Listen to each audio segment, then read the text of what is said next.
여러분 안녕하세요, 모입니다. 오늘은 여러분의 시원한 여름을 위해 일본 괴담 2편을 준비했습니다. 기대 많이 해주세요. 시작하겠습니다.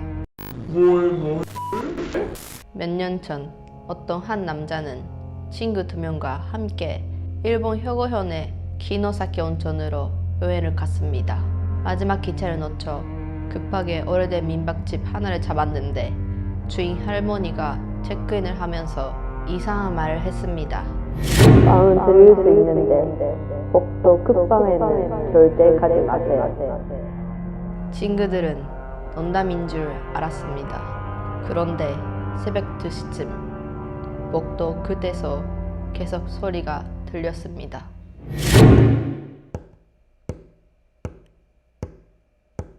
누군가 손톱으로 문을 두드리는 소리였습니다. 남자가 문틈으로 복도를 보자 끝방 앞에 여자가 서 있었습니다.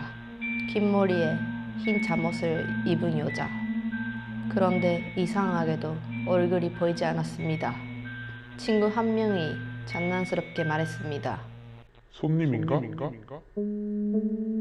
그 순간 여자가 천천히 고개를 돌렸습니다. 얼굴이 없는 게 아니었습니다. 얼굴을 전체가 새까맣게 뭉개져 있었습니다. 그들은 그대로 방문을 잠그고 아침까지 버텼습니다. 다음 날 주인 할머니에게 말하자 할머니는 조용히 대답했습니다. 봤군요.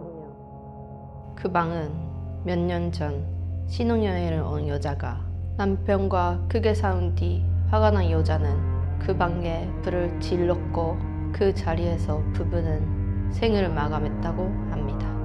그렇게 며칠 뒤 남자는 우연히 그 민박집을 지나가게 되었습니다.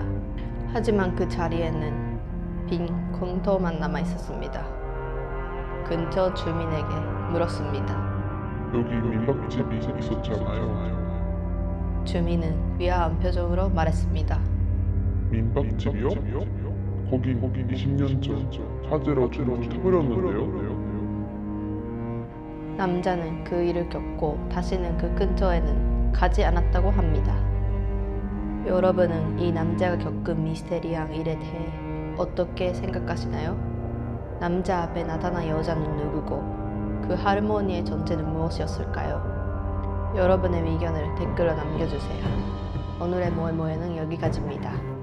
모에의 일본 괴담으로 시원한 여름 보내시기를 바랍니다. 그럼 다음 콘텐츠에서 뵙겠습니다. 감사합니다.